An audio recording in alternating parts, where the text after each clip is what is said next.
약속하셨던 대로 부강조가 이러한 원인과 이런 과정과 그래서 이렇게 된다. 이걸 이제 10장까지 예언해주고 있는 내용입니다. 그대로 이제 곧 이루어지겠죠. 북쪽 이스라엘에. 그리고 그것은 회복과 가까이 있다. 그걸 그 고멜을 통해서 보여준 사건에서 하나님께서 여호와께서 남편 되신다는 사건까지 우리는 살펴봤습니다. 그러면 더 상세하게 그 원인을 짚어내겠죠. 그러니까 인간의 어떤 조건에서는 어떤 것도 하나님 백성 될 만한 것이 없다는 것을 상세하게 알려주려는 내용이기 때문에 4장에서부터 10장까지 내용들이 나타난다 이렇게 보셔도 됩니다. 4장 1절부터 19절까지 먼저 보면 그 원인에 대해서 여호와를 버리고 우상을 섬기니까요. 막아 주셔야죠. 여호와께서. 이스라엘 자손들아 여호와의 말씀을 들으라. 여호와께서 이 땅 거민과 쟁변하시나니 이 땅에는 진실도 없고 인애도 없고 하나님을 아는 지식도 없고 오직 저주와 사위와 거짓말이죠. 살인과 그 다음에 투절, 도둑질, 간음뿐이요 강포하여 피가 피를 뒷댐이라. 여러분 아까 그 여로보암 2세가 살던 데가 가장 왕성한 시대라 그랬죠. 그리고 정복 전쟁을 했을 거 아니에요. 그죠? 그리고 아람과 이렇게 비등비등한 나라니까 얼마나 강한 왕국이 됐겠어요. 그걸 여호와께서는 뭐라고 했냐면 진실도 없고 인애도 없고 하나님을 아는 지식도 없고 저주와 거짓말과 살인과 도둑질과 간음과 강포하는 피가 피를 잇는다라는 거죠. 자, 우리가 보는 하나님의 심판과 하나님이 경고해서 이루시는 그 심판은 분명히 다릅니다. 그러므로 이 땅이 슬퍼하며 무릇 거기 거하는 자와 들짐승과 공중에 나는 새가 다 세잔할 것이요 바다의 고기도 없어지리라. 통치권 자체를 없애버리는 겁니다. 사람이 할 수 있는. 그러나 아무 사람이든지 다투지도 말며 책망하지도 말라. 내 백성이 제사장과 다투는 자 같이 되었습니다. 다 똑같아졌는데 누가 누구를 책망하겠어요. 너는 낮에 거치겠고 너와 함께 있는 선지자는 밤에 거치리라. 내가 내 어미를 멸하리라. 하나님께서 멸하시는 거죠. 그래서 어떤 현상에 대해서 그 사람 중심의 원인을 찾는다는 것은 선지서 호세아서에서는 미련한 판단이 되는 거죠. 물론 깨닫게 하지 않으면은 뭔가 인간의 어떤 그 원인을 찾아서 고치고 해갈 수가 있겠지만 하나님이 주시는 지혜만큼 가는 것이지 그걸 잊어버리고 어떤 일을 이렇게 거칠게 밀어붙이지는 않습니다. 그 교훈을 우리는 그 2016년부터 좀 어려워진 상황에서 귀하신 우리 선배들을 통해서 제 스스로도 참 많이 깨닫게 됐습니다. 하나님께서 보여주신 부분이죠. 무엇이 이제 귀한 가치인지를 많이 생각하는 계기도 됐고요. 5절, 너는 낮에, 6절입니다. 참 무서운 말씀이죠. 내 백성이 지식이 없으므로 망하는도다. 그럼 반대로 말하면 회복은 무슨 지식이 살아나는 거죠? 여호와의 지식이 살아나는 겁니다. 그럼 예수님께서 오셔서 왜 선지직을 그렇게 진짜 열정적으로 하신 줄 아시겠죠? 뭐 살려내려고? 여호와를 아는 지식 살려내시려고 하는 거죠. 그럼 왜 그렇게 가시고 싶어 했는지 아시겠죠? 보혜사 진리의 성령이 오셔야 되니까. 그리고 기록해 놓으신 거예요. 진짜 저뿐만 아니라 여러분들이 다 인터넷에 가셔서 세계에다가 고함을 쳤으면 좋겠어요. 이제는 끝났다. 여호와를 아는 지식이 창세기부터 계시록까지 꽉 차 있다. 다음 세대는 그렇게 할지 모르죠. 다 개인 유튜브 만들어가지고 다 자기가 깨달은 바를 곳곳에 가서 그냥 저기 멀리 아르헨티나서도 고함 치시고 미주에서도 하시고 중국에서도 하시고 이 참 가깝고 너무나 먼 땅 북한에 있는 성도들에게도 들리라고 국경선에 가서 소리도 치고 싶어요. 지난 북방에 갔을 때 제가 여기서 뭡니까? 거기까지 이렇게 여쭤보고 얼마 안 되더라고요. 예. 근데 그 사선을 넘어서 북한의 성경을 가져다 주는 분들이 계시더라고요. 그때 보니까. 참. 어쨌든 많은 모든 하면 좀 심한가요? 성경을 하나님의 말씀으로 확증된 이 절대 진리를 퍼주는 요셉의 그 7년 풍년 동안 모아놓은 것처럼요.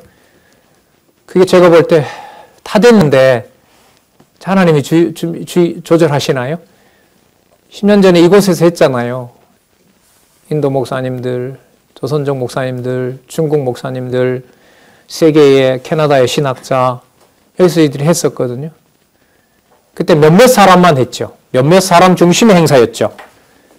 그러나 지금 만약에 회복돼서 한다면은 그건 이제 제 기준으로 보면 제 혼자 하는 일은 아니라고 봐요. 2, 3년 전에 코로나 오기 전에 했던 연수가 있었는데요. 그건 어떤 한 분이 오셔서 이제 연수를 그 중국 분이 오셔서 받으셨는데 제 혼자 한 게 아니라 5명이 하나, 둘, 셋, 넷, 4명이 시간을 나누어서 여기서 했죠. 맡아서 그렇게 했습니다. 지금은 더 그런 많은 분들이 저는 준비가 됐다고 보는 겁니다. 하나님 빨리 저 북한도 열어주시고 또 교류도 이어지게 해주셔서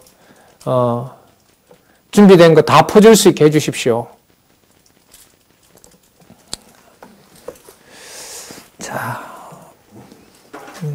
내 백성이 지식이 없으므로 망하는도다. 내가 지식을 버렸으니 나도 너를 버려 내 제사장이 되지 못하게 할 것이요 내가 내 하나님의 율법을 잊었나니 나도 내 자녀를 잊어버리리라. 지식이 없는데 더 이상 자녀가 될 수 없다는 거죠. 7절 보세요. 참 놀라운 말씀이죠. 저희는 번성할수록 내게 범죄하니 내가 저희의 영화를 변하여 욕이 되게 하리라. 자녀를 낳는 것이 축복이 아니라 뭐가 됩니까? 저주가 되는 겁니다. 저주가 되는 겁니다. 비진리를 담고 있는 자가 늘어나는 거죠. 그러니까 하나님의 교회, 한국교회가 하나님의 말씀을 담은 자가 늘어나는 것이 귀한 건데요. 숫자가 준다, 교인 수가 준다, 왜 이렇게 약해졌느냐, 그건 본질이 아니라고 생각을 합니다. 지난번에도 말씀드린 것처럼 한국교회가 코로나 이후로 가정교회에서부터 얼마나 많은 성경을 더 많이 성경을 보게 되었느냐, 이게 지금 사태의 저는 본질이라고 봅니다. 가정에서 얼마나 힘들었느냐 이게 아니고요. 가정교회가 우리 기지협에서는 많은 소식을 듣고 있습니다마는 세계에서도 듣고 있고요. 많은 교회들이 하나님의 말씀을 더 볼 수 있는 기회가 됐다는 것을 우리 이 기지협에서는 듣는데 한국교회에서 하나님의 말씀 볼 수 있는 기회를 더 주셨다라고 하는 소리는 아직 아무 곳에서도 못 들었어요. 암울한 상황이다, 나쁜 상황이다, 교회가 위기다 이런 말만 했지. 자, 저희는 번성할수록 내게 범죄하니 내가 저희의 영화를 변하여 욕이 되게 하리라. 저희가 내 백성의 속죄 제물을 먹고 그 마음을 저희 죄악에 두는도다. 장차는 백성이나 제사장이나 장자는이겠죠. 장차는 백성이나 제사장이나 일반이라. 내가 내 그 소행대로 벌하여 그 소위대로 갚으리라. 그러니까 백성이나 제사장이나 똑같아요. 여호와를 아는 지식이 없는 것은 똑같아요. 여러분 한번 상상해 한번 해보세요. 그죠? 교회라는 구조는 아주 잘 되어 있는데 목사님도 장로님도 집사님도 성도들도 똑같아요. 뭐에서는?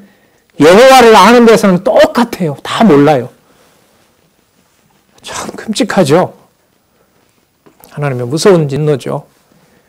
11절 음행과 묵은 포도주와 새 포도주가 마음을 빼앗느니라. 내 백성의 나무를 향하여 묻고 그 막대기는 저희에게 고하나니 이는 저희가 음란한 마음에 미혹되어 그 하나님의 수하를 음란하듯 떠났습니다. 하나님의 손에서 하나님을 버리고 간 거죠. 멸해야죠. 못 가게 해야죠. 저희가 산꼭대기에서 제사를 드리며 작은 산 위에서 분향하되 참나무와 버드나무와 상수리나무 아래 사니 이는 그 나무가 아름답기 때문에 그런 거죠. 그 좋은 곳에 여러분 우상 재단이 마련이 되잖아요. 여러분 시골에서도 보면 그 성황당이나 무당들 굿하는데 얼마나 자연경관이 좋아요. 원동네가 다 보이는 그런 데다가 하잖아요. 너희 딸들이 행음하며 너희 며느리들이 간음하여도 내가 벌하지 아니하리니 이는 남자들도 창기와 함께 나가며 음보와 함께 희생을 드림이니라. 망하지 않는 게 저주입니다. 이게 깨닫지 못하는 백성은 뭐한다? 패망하리라. 아까 나왔던 말씀이죠. 5절에 내 백성이 지식이 없어서 망하는도다. 깨닫지 못하는 백성이 패망하리라. 지금 이 호세아의 그 흘러가는 흐름으로 보면요. 깨닫지 못할 바에야 뭐 하는 게 나아요? 패망하는 게 낫죠. 깨닫지 못한 자식이 날 바에야 낳지 않는 게 나은 거고요. 낳았을 바에야 안 자라는 게 좋은 거죠. 자라지 않는 게. 이스라엘아 너는 행음하여도 유다는 죄를 범치 말아야 할 것이라. 너희는 길갈로 가지 말며 베다웬으로도 올라가지 말며 이 전부 부패의 상징들입니다. 산당에 있었던 여호와의 사심을 가리켜 맹세하지 말지어다. 딴 이름 부르는 거죠. 여호와께서 살아 계신다라고 그런 말을 하지 말라는 거죠. 마음은 다 벌써 다른 데로 갔는데 무슨 의미가 있겠습니까? 이스라엘은 완강한 암소처럼 완강하니 이제 여호와께서 어린 양을 넓은 뜰에서 먹인같이 저희를 먹이시겠느냐? 에브라임이 우상과 연합하였으니 버려두라. 저희가 마시기를 다하고는 행음하기를 맞이 아니하며 그 방백들은 수치를 기뻐하느니라. 바람이 그 날개로 저를 쌌나니 저희가 그 재물로 인하여 수치를 당하리라. 여러분 지금 이 시기가 인간적으로 보면 좋은 시기라 그랬어요? 나쁜 시기라 그랬어요? 좋은 시절 보내고 있는 겁니다. 북쪽 이스라엘은. 남쪽 유다는 더하죠. 남쪽 유다 같은 경우에는 여러분 히스기야 시대 때 얼마나 왕도 병들었다가 낫고 바벨론하고 관계도 좋고 가끔은 북이스라엘과 아람 국가 때문에 위협은 당해도 늘 그때그때마다 선지자들을 보내서 보호해 주죠. 무슨 걱정이 있겠습니까? 큰 걱정이 없을 거 아니에요. 그런데 지금 이 4장 1절에서부터 19절 말씀은 보면 벌써 뭐가 임하고 있는 거죠?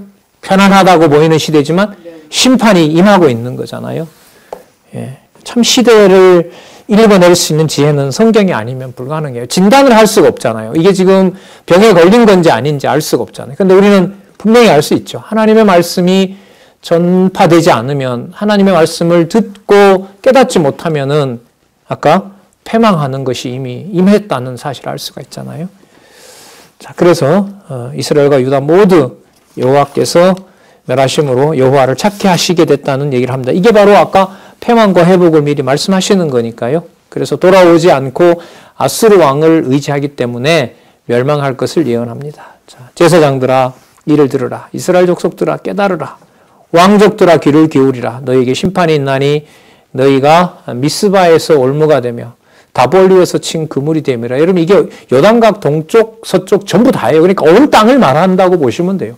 여러분 미스바 같은 데는 하나님 앞에서 그 블레셋이 쳐들어와서 위급했을 때 거기서 사무엘이 모여서 이른바 구국 나라를 구원해달라고 여러분 여호와께 부르짖듯 된 데가 아니에요. 근데 그곳이 뭘 섬기는 곳이 돼버리는 거예요. 우상 섬기는 곳이 됐다는 거죠. 자, 2절에 패역자가 살육죄에 깊이 빠졌음에 내가 저희를 다 징책하노라. 에브라임은 내가 알고 이스라엘은 내게 숨기지 못하나니 에브라임아 이제 내가 행음하였고 이스라엘이 이미 더러웠느니라. 저희의 행위가 저희로 자기 하나님께 돌아가지 못하게 하나니 이는 음란한 마음이 그 속에 있어 여호와를 알지 못하는 까닭이라. 이스라엘의 교만이 그 얼굴에 증거가 되나니 그 죄악을 인하여 이스라엘과 에브라임이 넘어지고 유다도 저희와 한 가지로 넘어지리라. 유다 멸망까지는 여러분 이제 이게 586년이니까요. 꽤 오래 남은 거죠. 앞으로 그래도 한 130년, 140년 정도 유다는 좀 더 있다가 결국은 망하게 되죠. 그때 이 말씀을 보고 이제 여호와께서 경고하신 대로 일이 이루어짐을 알고 여호와를 깨닫게 되겠죠. 6절에 보시면 저희가 양떼와 소떼를 끌고 여호와를 찾으러 갈지라도 만나지 못할 것은 이미 저희에게서 떠났습니다. 나는 그곳에 있지 않다. 여러분 이 내용이 말라기에 가면 확정이 되죠. 돌아와서 지었던 성전도 더 이상 그 성전 제물 내 안 받는다. 그러면 성전을 없애겠다는 겁니다. 다시 세우려고 한다. 그래서 여러분 그리스도가 오셔서 헐어라. 3일 만에 내가 짓겠다. 당신의 육체를 가르쳐 말씀하신 것이라 이렇게 나오죠. 7절 저희가 여호와께 정조를 지키지 아니하고 그러니까 남편인 여호와께 정조를 지키지 아니하고 사생자를 낳았으니 그러니까 아버지 없는 아이를 낳았다는 거죠. 이스라엘 백성이 그렇게 한다는 겁니다. 그러므로 세 달이 초하루 절기 있잖아요. 세 달이 저희와 저희 기업을 함께 삼키리라. 그러니까 절기에 무슨 기뻐하고 이런 거 전부 다 없앤다는 거예요. 저희가 기브아에서 나팔을 불며 라마에서 호각을 불며 베다웬에서 깨우쳐 소리하기를 베냐민아 내 뒤를 쫓는다 할지어다. 내 뒤를 쫓는다 할지어다. 다 이제 전쟁 상황이 되는 겁니다. 견책하는 날에 에브라임이 황무할 것이요 내가 이스라엘 지파 중에서 필연 있을 일을 보였노라. 유다 방백들은 지게표를 옮기는 자 같으니 내가 나의 진노를 저에게 물같이 부으리라. 에브라임은 사람의 명령 쫓기를 좋아하므로 학대를 받고 재판에 압제를 당하는도다. 그러므로 내가 에브라임에게는 좀 같으며 유다 족속에게는 썩이는 것이 된다. 그럼 이게 뭐예요? 바이러스인 거죠. 부패시키는 바이러스가 되어서 그 두 나라를 전부 다 썩어 문드러지게 하겠다는 얘기입니다. 13절 에브라임이 자기의 병을 깨달으며 유다가 자기의 상처를 깨달았고 에브라임은 아수르로 가서 야렙 왕에게 사람을 보내었으나 야렙은 이 북쪽에 있는 디글랏 비레셀 왕입니다. 그러니까 여호와를 버리고 어디에 갖다 붙는 거죠? 아수르에 갖다 붙는 거죠. 아수르가 강하다 싶으니까. 그러나 아수르는 북쪽 이스라엘을 그냥 멸망시켜버립니다. 간다 한들 자 13절 중간에요. 저가 능히 너희를 고치지 못하겠고 너희 상처를 낫게 하지 못하리라. 내가 에브라임에게는 사자 같고 이때 사자는 이제 무섭게 진노하는 모습을 얘기를 하는 겁니다. 유다 족속에게는 젊은 사자 같으리니 나 곧 내가 움켜갈지라. 내가 탈취하여 갈지라도 건져낼 자가 없으리라. 누가 말리겠냐는 거죠. 그러면 아수르 제국이나 바벨론 제국이나 전부 누가 세워놓은 도구들이죠. 여호와께서 세워놓은 도구입니다. 그러니까 여러분 어떤 통치였던 정부가 들어선다 하더라도 우리의 관심은 매우 중요합니다. 사회가 혼란하든 안 하든 간에 진리의 말씀을 선포하고 그 진리의 말씀을 들을 수 있으면 이보다가 더 큰 행복은 없는 겁니다. 여호와의 말씀이 여러분 한번 잘 보세요. 북쪽 이스라엘과 남쪽 유다가 망할 때 일반적으로 말하던 왕과 제사장과 선지자, 특히 선지자들과 제사장들은 누구의 말씀을 못 듣게 해요? 여호와의 말씀을 못 듣게 하죠. 그래서 계속해서 지금 누구를 보내세요? 여호와께서는 당신의 선지자를 보내서 계속해서 선포하는 거예요. 그렇다면 이제 여러분 장수를 보내야 좋은 장군을 보내야 아수르나 바벨론으로부터 이렇게 구할 거 아니에요. 그게 유대인들이 원하는 바였거든요. 그런데 하나님이 원하시는 바는 당신이 왕이 되고 당신이 장군이 되신다는 거예요. 당신이 군사가 된다는 거예요. 그래서 누구를 보내요? 선지자들을 보내서 그걸 깨닫게 하는 거죠. 그러면 여러분이 사셨던 우리 어른들 같으면 과거 일제시대 때부터 전쟁도 겪으셨고 그동안 혼란한 것도 겪으셨고 지금 돌이켜보시면 그때마다 여러분들과 저를 살려준 게 국가가 안정되기 때문에 내가 살아왔다고 얘기할 수는 없잖아요. 그죠?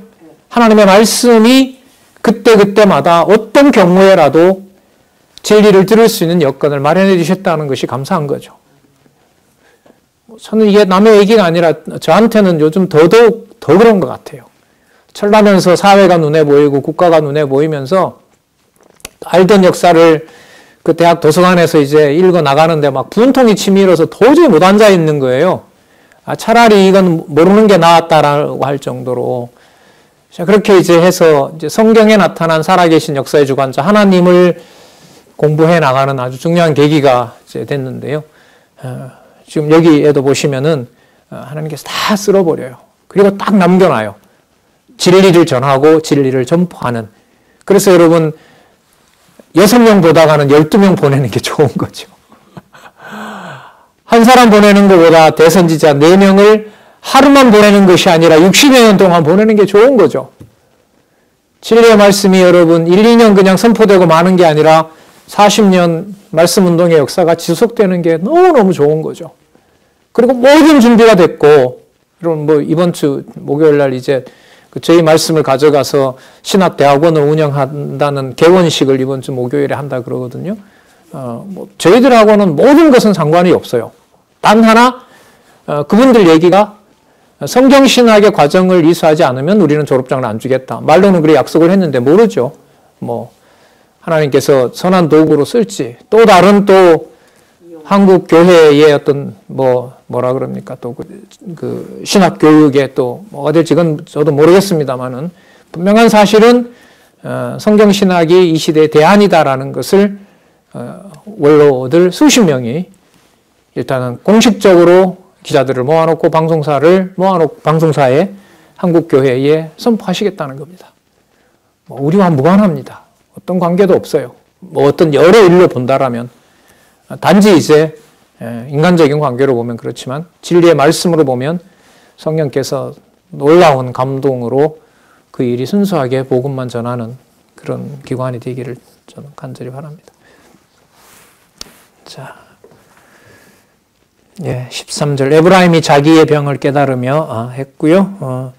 14절도 읽었죠. 15절 내가 그곳으로 돌아가서 저희가 그 죄를 뉘우치고 내 얼굴을 구하기까지 기다리리라. 저희가 고난을 받을 때에 나를 간절히 구하여 이르기를. 볼까요? 자, 이제 넘어갑니다. 6장에서부터 8절 패망 과정에 대한 예언 이렇게 나오는데, 자, 오라 우리가 여호와께로 돌아가자. 여호와께서 우리를 찢으셨으나 도로 낫게 하실 것이요 우리를 치셨으나 싸매어 주실 것임이라. 여러분 이게 아까 요절이었죠? 자, 그럼 요절이 맞네요. 정확하게 호세아서 전체 구조가 반영되어 있는 구절이 맞죠? 예.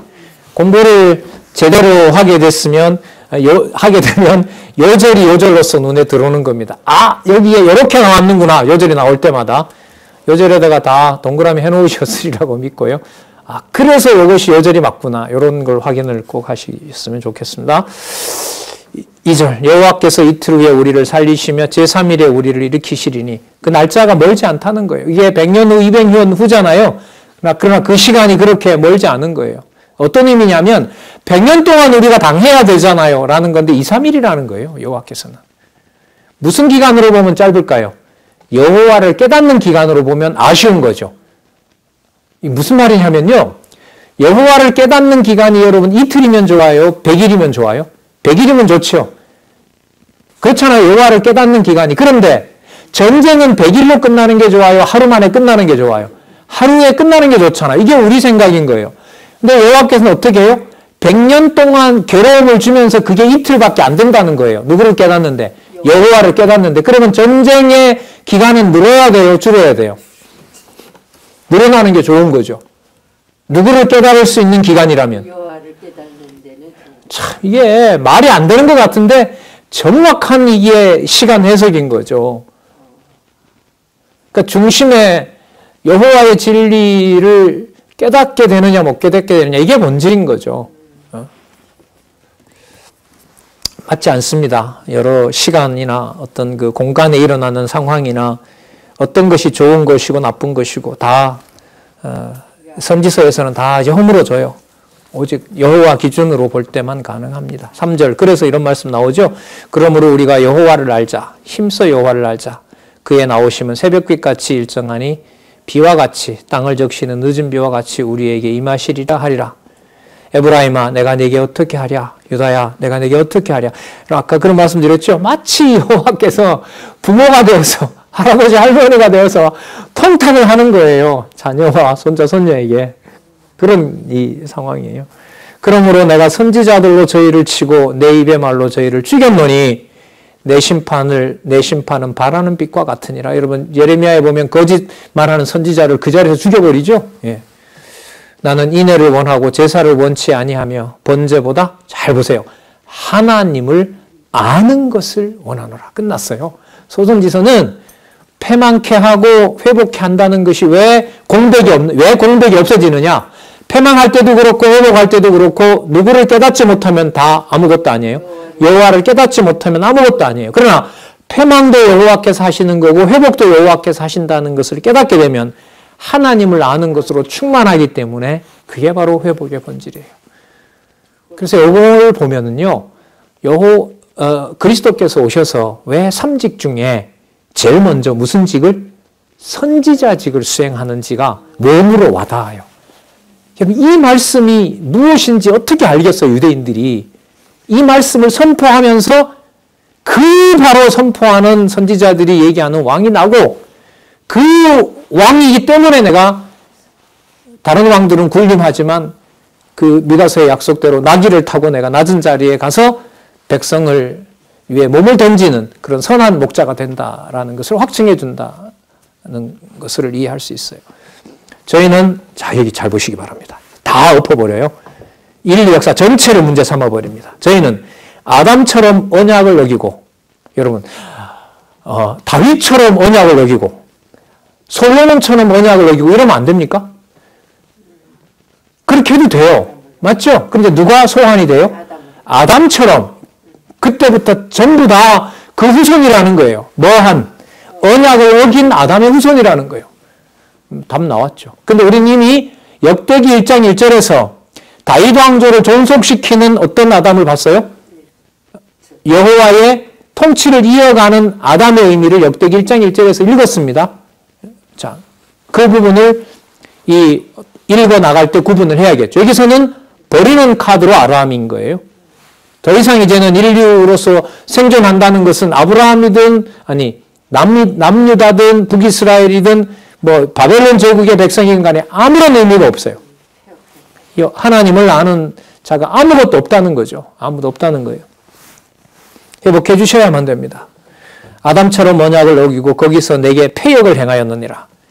길르앗은 행악자의 고울이라 핏발자취가 편만하더라. 그러니까 아담의 후손인 길르앗도 역시 행악하는 곳이라는 거죠. 그러니까 에덴 동산이 저주의 곳이 된 것처럼 약속의 땅이었던 거기도 전부 저주의 땅이 되어버렸다는 겁니다. 강도떼가 사람을 기다린 같이 제사장의 무리가 세겜길에서 살인하니 저희가 사악을 행하였느니라. 짐승 잡고 하는 거요. 전부 살인으로 봐요. 자기 멋대로 하는. 10절에 내가 이스라엘 집에서 가증한 일을 보았나니 거기서 에브라임은 행음하였고 이스라엘은 더럽혔느니라. 그럼 아담에서부터 이스라엘 전체를 싸잡아요. 11절에 보면 유다여 내가 내 백성의 사로잡힘을 돌이킬 때에 네게도 추수할 일을 정하였느니라. 이스라엘 백성의 사로잡힘을 돌이킬 때 이거 갑자기 어디로 가냐면 유다가 회복되는 그 죄수인 백성을 돌이킬 때에도 이렇게 더러운 아담의 후손인 이스라엘 집에도 누가 있다? 추수할 일이 있다라는 거죠. 그러니까 기준은 누가 되냐면 유다가 회복되는 게 기준이에요. 그러니까 이스라엘이 망해버리는 것은 흔적도 없이 사라져야 돼요. 그래서 여러분 나중에 536년에 돌아올 때 기준으로 보면 722년에 망한 거니까요. 벌써 190년 전, 그러니까 200여 년 전에 북쪽 이스라엘 백성은 흔적도 없이 사라져 버렸어요. 다 혼혈이 됐고요. 민족의 정체성을 찾을 수가 없어요. 아수르 제국이 다 섞어놔 버렸고 바벨론 제국도 다 섞어놨기 때문에 흩어놔야 모이지 못하니까. 그래서 예수님 당시에 그 사마리아 여인도 그렇게 얘기를 하지만은 북쪽 이스라엘 백성은 보면 티가 나죠. 벌써 유대인들의 어떤 모습과는 다른 모습일 정도로 벌써 섞여 있기 때문에. 자, 그런데 그 유대인들이 돌아올 때 남쪽 유다가 회복될 때 북쪽 이스라엘도 회복되는 백성이 있다는 겁니다. 자, 그런데 그 회복되기 전에 반드시 뭐 하는 일이 벌어져야 된다? 패망하는 일이 벌어져야 된다. 이렇게 패망을 얘기하다가도 다음에 나올 회복과 관계해서 이렇게 짧게 말씀을 해주시고 연결고리를 성경은 만들어가죠. 자, 7장 1절에서부터 16절 악과 쾌락에 빠져 이방을 의지해도 패망할 것을 예언합니다. 7장 1절 볼까요? 내가 이스라엘을 치료하려 할 때에 에브라임의 죄와 사마리아의 악이 드러나는도다. 저희는 괴사를 행하여 안으로 들어가 도둑질하고 밖으로 떼지어 노락질하며 내가 그 여러 악을 기억하였음을 저희가 마음에 생각지 아니하거니와 이제 그 행위가 저희를 애워싸고 내 목전에 있도다. 여러분 여기 보시면 치료와 악행이라는 게 뭐예요? 함께 같이 있죠. 맞죠? 지금 성경에 그렇게 기록되어 있잖아요. 앞부분의 선지서에서는 때리는 말로 시작했다가 뭘로? 싸매는 걸로 끝나는 부분 많이 확인해 드렸잖아요. 그러면 이 모든 게 사람 일로 보시면 안 돼요. 우리 인간의 역사로 보면 안 돼요. 그리스도께서 오셔서 당신이 맞는 것이 회복인 것이고 흩어버리는 것 같지만 그게 모으시는 일의 시작인 것이고 그리스도를 통해서 이루실 것으로 이 내용을 읽으셔야 되는 겁니다. 하나님 나라를 이해하는 바탕으로 이걸 읽으셔야지 개인의 어떤 삶과 연관해서 이걸 가지고 와서 이해하고 이러면은 성경을 이해하는 데는 도움이 되지는 않습니다. 저희가 마음에 생각하지 3절 저희가 그 악으로 왕을 그 거짓말로 백성을 기쁘게 하는도다. 망하지 않는다. 우리만 믿고 있으면 된다. 우리의 우방은 아람이다. 이거 전부 거짓말이라는 겁니다. 저희는 다 간음하는 자라. 빵 만드는 자에게 달궈진 화독 같으다. 저가 반죽을 뭉침으로 발교되기까지만 불일으키기를 그칠 뿐이니라. 이게 무슨 뜻이냐면 범죄할 게 항상 준비되어 있는 게 마치 화덕이 항상 달궈져서 언제라도 반죽을 넣으면 익어버리는 것하고 똑같다는 거예요. 그러니까 항상 달궈진 달궈진 기구가 그 오븐이 항상 달궈져 있는 것처럼 항상 달궈져 있다는 거예요. 그러니까 늘 뭐 할 준비가 충만한 거예요. 범죄할 준비가 충만하다는 거예요. 그래서 거기다가 뭔가 건들기만 하면 전부 범죄하는 걸로 나간다는 거예요. 하나님이 요만한 거 주면 이것 갖다가 바알에게 바치고 금덩어리를 주면 그것 갖다가 바알에게 바치고 그런 자가 됐다는 거예요. 사마리아와 이 에브라임이. 5절 우리 왕의 날에 방백들이 술의 뜨거움을 인하여 병이 나며 왕은 오만한 자들로 더불어 악사하는도다. 이렇게 부패해져서 돌아올 수 없게 된다는 거죠. 이때 뜨거움은 분노, 독인데 이제 술을 독으로 지금 얘기하고 있는 겁니다. 거기에 취해서 더 이상 나올 수 없게 된다는 거죠.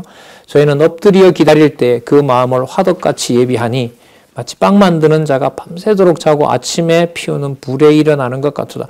빵 구우려면 그 화덕을 데워야 되잖아요. 그런데 이미 달궈져 있어요. 그런 것처럼 항상 무슨 일만 하면 다 뭐가 되는, 범죄가 되는 그런 상황이라는 겁니다. 7절 저희가 다 화덕같이 뜨거워져서 그 재판장들을 삼키며 그 왕들을 다 엎드러지게 하며 저희 중에는 내가 부르짖는 자가 하나도 없도다. 저희 중에는 내게 부르짖는 자가 하나도 없도다. 에브라임이 열방에 혼잡되니 저는 곧 뒤집지 않는 전병이로다. 저는 이방인에게 그 힘이 삼키웠으나 알지 못하고 백발이 얼룩얼룩할지라도 깨닫지 못하는도다. 이스라엘의 교만은 그 얼굴의 증거가 되니 저희가 이 모든 일을 당하여도 그 하나님 여호와께로 돌아오지 아니하며 구하지 아니하도다. 그러면 살아있는 게 좋아요? 없애는 게 좋아요? 이게 바로 패망이에요. 그런데 그 없애서 멸해버리는 것이 회복해서 살려주는 것하고 굉장히 가까이 있다는 겁니다. 굉장히 가까이 있습니다. 우리가 손댈 수는 없습니다. 에브라임은 어리석은 비둘기같이 지혜가 적어서 없어서 애굽을 향하여 부르짖으며 아수르로 가는도다.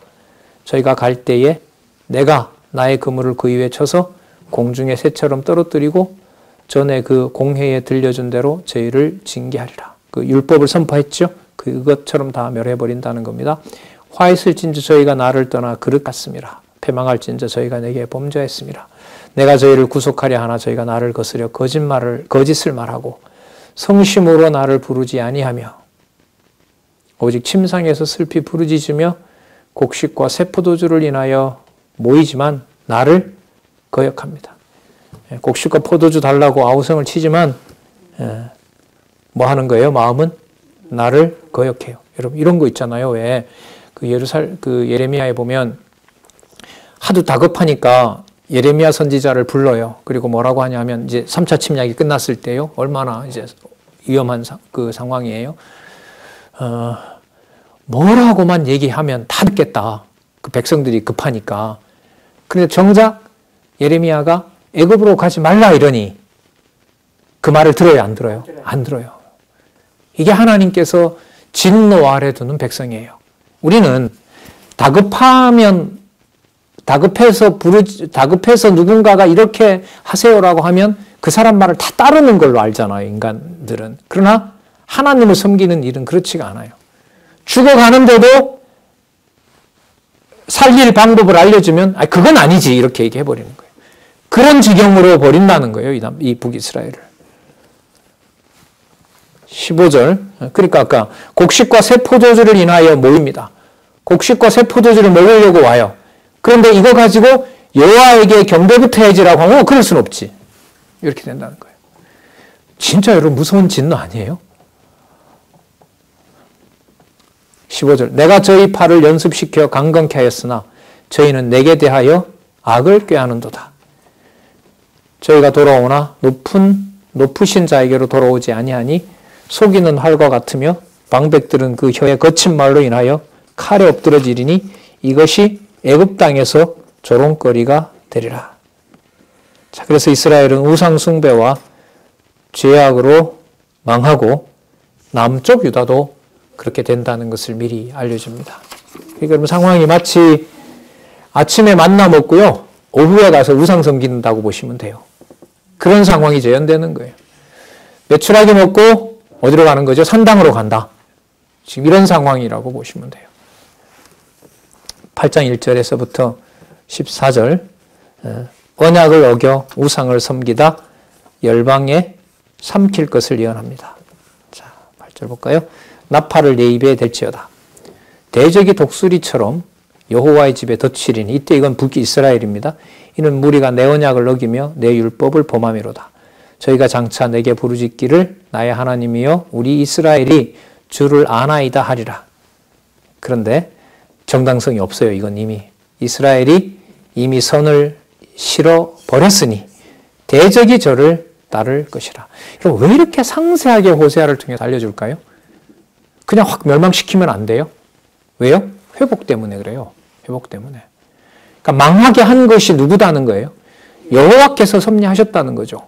그러면 돌아오게 하는 것도 여호와께서 하신다는 것을 이 말씀을 통하여 기억나게 하는 겁니다. 여러분 말씀을 하루에 그래도 몇 장 읽으시고 말씀을 가까이 둘 수 있도록 해준다는 것이 여러분 가벼운 일이 아닙니다. 진짜 아니에요. 제가 이렇게 먼저 보고 안내를 하는 저 같은 사람은 진짜 세상 불평불만은 입을 싹 닫고 살고 싶은데 그게 인간이기 때문에 잘 안 돼요.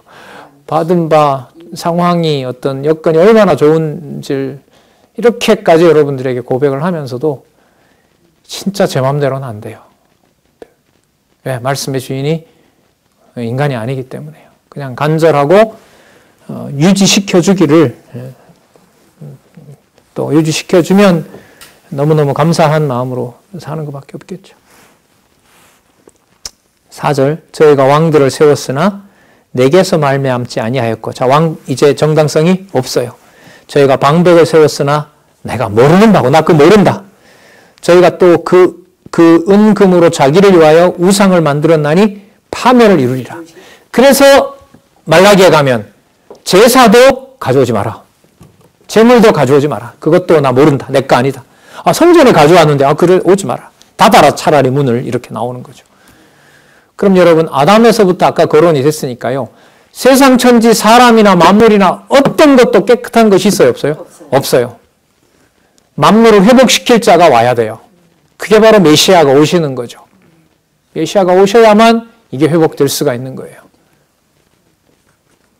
자, 5절 사마리아여 내 송아지는 버리웠느니라. 내 노가 무리를 향하여 타오르나니 저희가 어느 때에야 능히 무지하겠느냐. 이것은 송아지는 이스라엘에서 나고 공장이 만든 것이라. 이게 우상 만든 거 있죠. 참신이 아니니 사마리아의 송아지가 부서뜨리우리로라. 부서뜨리우리라. 우상도 다 멸망시켜버린다는 겁니다. 저희가 바람을 심고 광풍을 거둘 것이라. 심은 것이 줄기가 없고 이삭은 열매를 맺지 못하고 서로 맺힌다 해도 이방에 가서 탈취한다. 8절 이스라엘은 이미 삼키었은즉 아직 여러분 이 나라가 굉장히 부강한 나라라 그랬죠. 그런데 뭐라고 말씀하세요? 이미 삼키었어요. 끝났어요. 여러분 말씀 없이 우리가 이 좋은 여건에서 이렇게 지낸다는 거 여러분 끔찍하죠.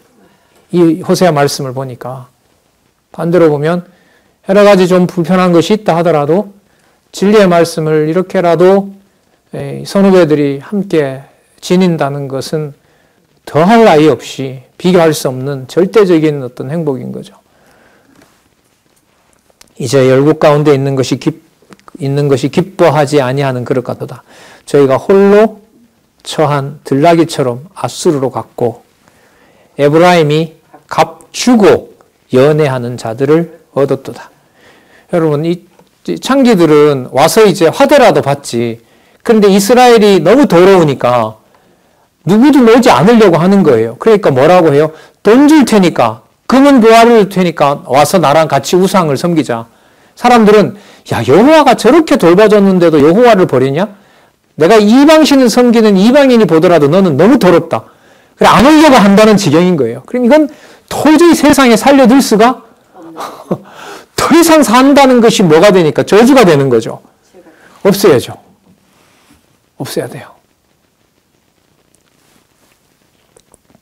마치 가인의 후손들, 물론 그 가운데 노아 8식구밖에 없었지만 전 인류를 전부 다 멸해버리시잖아요. 그리고 다시 시작하게 하잖아요. 무서운 심판이 임한 거죠.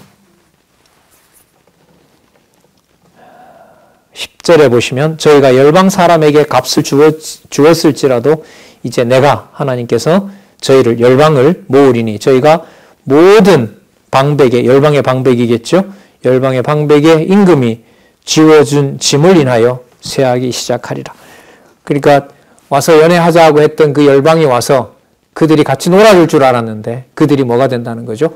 패망시키는 바로 적군이, 대적이 된다는 거죠. 에브라임이 죄를 위하여 제단을 많이 만들었더니 그 제단이 저로 범죄케 하는 것이 되게 되었도다. 12절 내가 저를 위하여 내 율법을 10,000가지로 기록하였으나 저희가 관계없는 것으로 여기도다. 여러분 구약성경 예를 들면 전체를 줬는데 거기에 있는 것들이 아무 소용없게 해요. 제가 어떤 기사도 썼는데 대한성서공에서 발행된 아마 그 성경이 현재 기준으로 보더라도 우리가 1000만이라고 하니까요. 적어도 수천만 권은 될 거예요. 근데 그렇게 성경이 곳곳에 집집마다 교회 다니면 옛날에 성경 다 줬으니까요. 교회 나오면 선물로 성경 주니까요. 안 다니는 사람들도 가져 있을지 모르죠. 그런데 여기 있는 것처럼 기록된 그 말씀을 제대로 깨닫고 말씀을 보는 사람이 아무것도, 어떤 누구도 없애버린다 생각해 보세요. 이야, 진짜. 근데 지금 이걸 누가 그렇게 하세요? 여호와께서. 어느 민족을? 11지파나 되는 그 넓은 이스라엘에 어떤 하나님의 말씀도 아무 소용이 없게 해요. 못 보게 합니다. 말씀을 볼 수 있어야죠. 예루살렘에 가서 그 필사본이 있어야 그것도 볼 텐데, 예루살렘에 가서 선지자들을 만나고 왕을 만나야, 대제사장을 만나야 읽어주는 거라도 들을 텐데 아무것도 듣지 못하게 하는 거죠. 남유다는 여러분 그런데도 보세요. 바벨론에 잡혀갔는데 다니엘 같은 자가 있죠. 다니엘의 세 친구들이 있죠. 그들의 입에서, 에스겔의 입에서, 본국에는 예레미야 입에서 누가 전해져요? 여호와가 전해지잖아요. 그럼 다가올 나라는 분명해요. 아까도 나왔지만은 지식이 없어서 망하는 것이 아니라 지식을 통하여 여호와가 살게 하시는 백성이 온다는 겁니다. 그럼 분명하죠. 저희들이 살고 있는 시대에 무엇을 기준으로 여호와께서 섭리하시는지. 더 좋아하고 더 귀하게 여기고 하나님께서 주시는 상황마다 진리의 말씀을 전할 수 있는 그런 곳으로 하나님께서 준비를 하고 계신 거라고 저는 확신합니다. 진짜 무섭죠? 내가 저를 위하여 내 율법을 10,000가지로 기록하였으나 저희가 관계없는 것으로 여기는도다. 내게 드리는 제물로 말할지라도 저희가 고기로 제사를 드리고 또 그것을 먹지만은 여호와는 그것을 기뻐하지 아니하였고 이제는 저희의 죄악을 기억하여 그 죄를 벌하리니 저희가 애굽으로 다시 가리라. 누구를 버리고? 여호와를 버리고. 자, 말씀 줬어요. 성전도 줬습니다. 그런데 말씀도 버리게 되고 성전도 버리고 어디로 가요? 애굽에 가서 금송아지를 섬깁니다. 말씀도 줬습니다. 교회도 지어졌습니다. 선교사들이 좋은 여건에서 유학생도 보내줬습니다. 그런데 돌아와서 교회를 자기 소유로 삼아서 자기가 굴림팔려고 만약에 한국 교회가 그런 길로 가고 있는 것이 대세라고 한다면은 너무너무 무섭죠. 14절 이스라엘은 자기를 지은 자를 잊어버리고 전각들을 세웠으며 그러니까 여호와가 없는 예루살렘 성이 의미가 있습니까? 없죠. 사마리아 궁이 의미가 없는 거예요. 우리나라가 유다보다가 더 크다. 우리는 11지파다라고 해본들 그게 무슨 의미가 있겠습니까?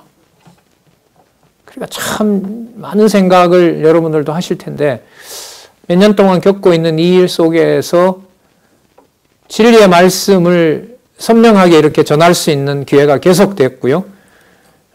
여러분들 또 서로 그 말씀을 확인하는 것을 너무나들 좋아들 하시고 가끔 만나는 분들이 성경 공부 너무너무 좋아하시고 열심히 하신다는 소식을 들으면은 이거였냐 하나님께서 준비해 놓으신 게 이런 생각이 들어요. 여러분 진짜 우리 어른들 말씀대로 상황 좋았고 여러분 여기 수십 명씩 오고 했으면 아마 진짜 4층, 5층, 10층에 올라갈지 모르죠. 그런 여력은 충분히 되잖아요, 지금. 무엇이 우선인지를 누가 바른 길을 가게 하신다? 여호와께서 가게 하신다. 이게 너무너무 분명해져요, 자꾸. 이걸 하나님 가까이 있는 사람들부터 회복시켜 주시면 안 됩니까? 이게 또 다 같이 기도하는 거고요. 그 통합의 날을 하나님께서 앞당겨 주시면 안 됩니까? 라고 또한 기도하고 있잖아요. 이스라엘은 자기를 지은 자를 잊어버리고 정각들을 세웠으며 세운들 무슨 소용이 있겠습니까? 유다는 견고한 성읍을 많이 쌓았으나 내가 그 고을들에 뭘 보내요? 불을 보내요. 그 성들을 삼키게 하리라.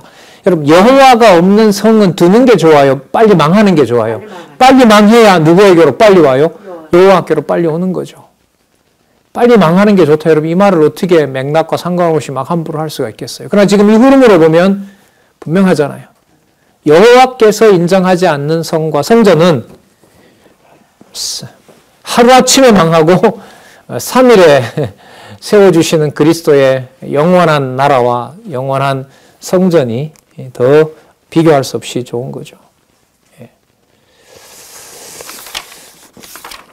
자, 이렇게 여러분 요 패망의 원인을 말씀을 해주고 있고요.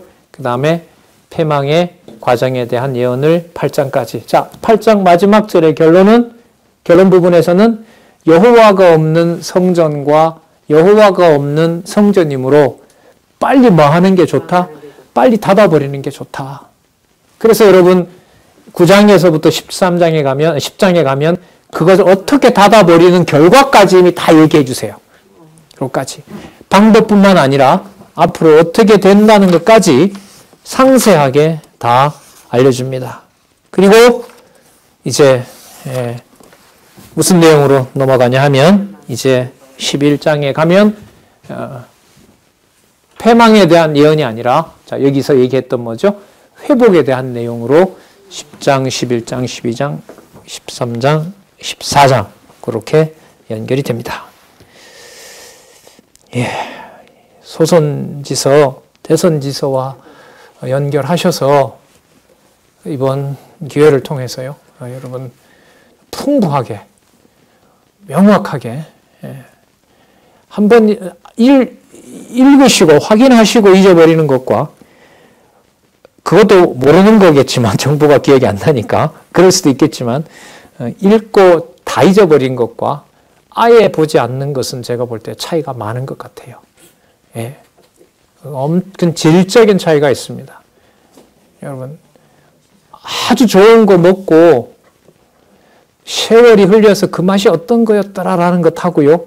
아예 그 맛을 보지 못한 사람하고는 같을까요? 다를까요? 전 다르다고 봐요. 그래서 아쉬움이 많이 남았던 선지서 공부가 이번에 여러분들과 저에게 더 선명하고 분명하게 풍부하게 담기기를 소원을 또 가져옵니다. 기도하겠습니다. 하나님 아버지 감사합니다. 너무나 귀한 말씀, 왜 이렇게 기록되었고 왜 이런 방식으로 왜 이런 분량으로 이런 순서로 기록되어 있는지 하나님 조심스럽게 하나님 또 한 번 따라가 보았습니다. 하나님 이 시대에 여호와의 지식이 없어서 망하는 그런 곳이 되지 않도록 하나님 보호하여 주시옵소서. 다른 것이 다 망해도 여호와 하나님을 아는 지식이 남아있는 아름다운 진리를 지키는 곳이 될 수 있도록 여호와 하나님께서 지켜주시옵소서. 가정교회에서부터 기지업, 함께할 수 없는 곳곳에 있는 많은 해외 지체들 더더욱 진리 사랑할 수 있도록 하나님께서 무한한 긍휼을 베풀어 주시옵소서. 예수님의 이름으로 기도드렸습니다. 아멘.